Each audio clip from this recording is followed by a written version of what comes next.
Welcome back to the channel, lads and ladies. Imagine we told Gaijin that we're not having fun. Imagine they made a test server, one that actually runs. Imagine all the people that actually play the game, giving input.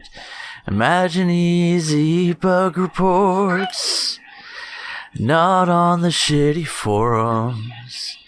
Imagine all the things that we could do, and the game would be fun. As I said, welcome back. This is not a fix the game in 1.91 video. This is a dream video. Dream server. So, there are issues with War Thunder. It's not a perfect game by any means, and I'm not going to even get into those issues. I'm not going to talk about server problems like ghost shells. I'm not going to talk about disconnection issues. I'm not going to talk about BR compressions and balancing issues.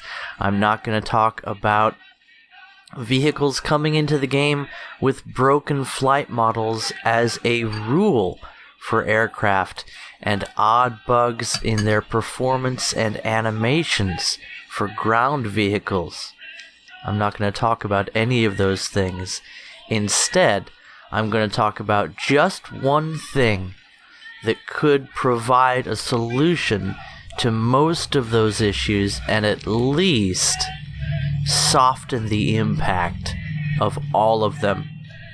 And that is a community test server. The test server is a hype tool for updates right now. It goes live right before the updates do, just long enough for YouTubers and players of the game to get their hands on vehicles that are still in development, broken, many of them, just days before the major update launches and the vehicles go live, and they're still broken. This is a timing issue. If the dev server, or some form of it, was open 2 months ahead of time for people to test vehicles in a very unready state, but a state that would still allow many hands to touch these things that are coming to the game, to analyze them, then that would help quite a bit. Now, the reason that's not possible right now is because Gaijin seems to have this policy of pushing out vehicles and new things that are implemented into the game at the last minute without much testing. So there's a timing issue here.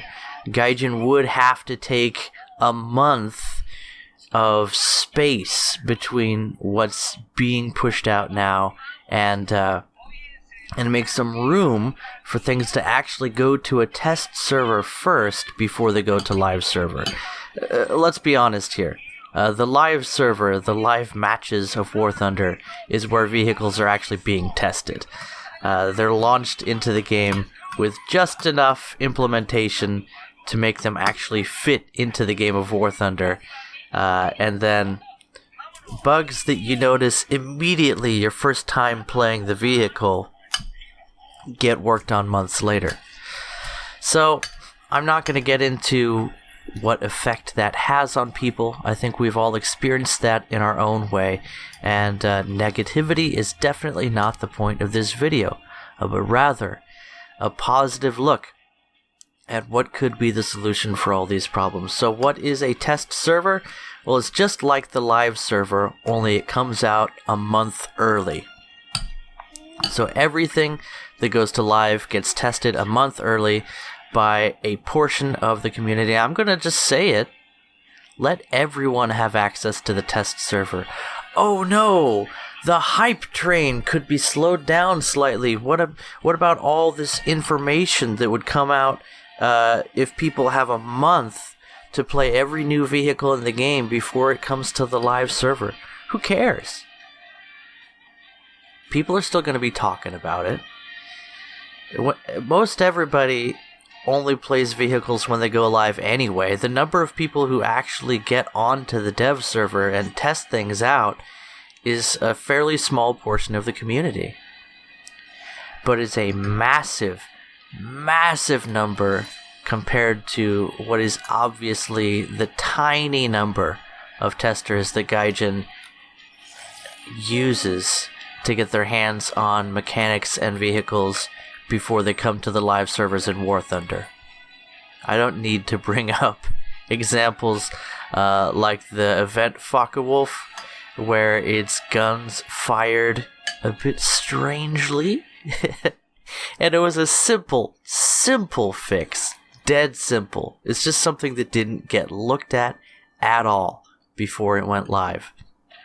And any number of other vehicles with simple or complex issues that would be immediately apparent to the people that are playing them. To speak nothing of game mechanics, Gaijin over the past few months have been optimizing some new features they brought into the game, and I suspect that the current issues with ghost shells and other lost server data, increased packet loss, and other issues are a result of attempting to optimize features that have been added with recent updates, specifically things that seem to be linked to semi-unguided and heat-seeking missiles. The whole implementation of that system caused a lot of server stuttering in matches where people were using heat-seeking missiles, and optimization with that seems to have come at the same time as increased packet loss in general and hit detection issues especially, as well as I've noticed how to put this, but I guess turret and look detection issues. You'll switch between different views and your view will rotate 90 degrees like you were looking off to your side when you actually weren't. I think that, that's another issue.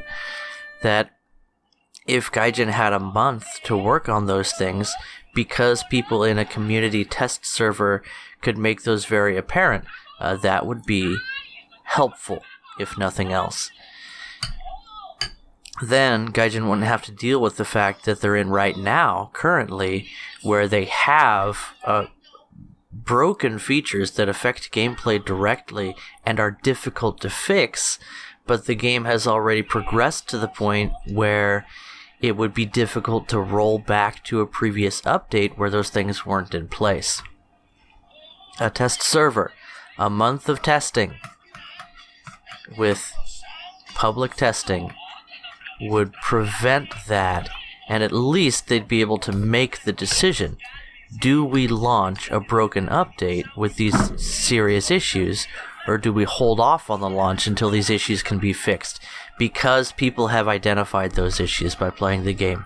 Now, along with a community test server, there needs to be a direct and improved implementation of bug reporting. It's not good enough now, with the state of the game, to say, go onto the forums, launch your web browser, find a browser that actually formats the forums appropriately, find the link to the issues, find the list of issues that have been reported, and make sure your bug hasn't already been reported, and then submit all of the things that we need. Instead, there needs to be a system that's directly in the game of War Thunder. If you're running the test server client, strawberry, then you should be able to press a hotkey and submit a bug report on the last match that you just played, or on the last session that you just played. And it's just like submitting a community action report. So if you complain about a player, you just right-click on the player's name in the lineup, make your complaint, put the category of the complaint, and it gets submitted to Gaijin's team of moderators who are, for the most part, community volunteers. Sorry, I had to discipline my daughter real quick. Yeah, we keep the milk in the bowl. Either you put it in your mouth or you leave it alone. You don't splatter it all over the table. You see, that is an immediate bug report. I encountered an issue with my toddler. She was operating in a way different than the intended specifications, and I immediately dealt with it. Problem solved. That's something that's not available in War Thunder right now, but if we have a test server, some time to test things, at least a month. And that would give people time to identify issues and also time for Gaijin to make the decision on whether they'll go ahead and implement those things or hold off on certain aspects coming to the game until they can be worked on. And we've seen evidence of Gaijin holding off on some things, and we've also seen evidence of Gaijin being blindsided by issues that they didn't recognize and came to the live server and caused problems that we're experiencing with the game today. And two things to make this extra long video just as brief. You could have skipped to this point. A live test server, always live, available to the entire community. A bug report system that is implemented into the game, that's not part of the forums, and can be moderated by Gaijin's team of volunteer moderators. The community wants the game to run well, and community members will put in the time to identify and to sift through bug reports. I would love to help. I haven't installed the dev server because all it is a hype machine, and I'm not about hype. I'm a YouTuber who's not about hype. I just want to play and enjoy the game and share the experiences of other people and reach out with friendship to people. You'll notice I don't have dev server videos, but I would love, in my free time, to help out with identifying bugs in the game. I've submitted a couple of bug reports, and it's very, very difficult to do. In fact, last time I tried to submit a bug report, I simply couldn't. And I'll leave it on that. It's not a demand. It's not trying to get after Gaijin and make something happen. I'm just offering a solution to many problems that I'm not even getting into describing. We're experiencing them. A constant live dev server and a bug reporting solution that is built into the game the same way that reporting a player is built into the game. Catch you guys in the next video. Bye-bye.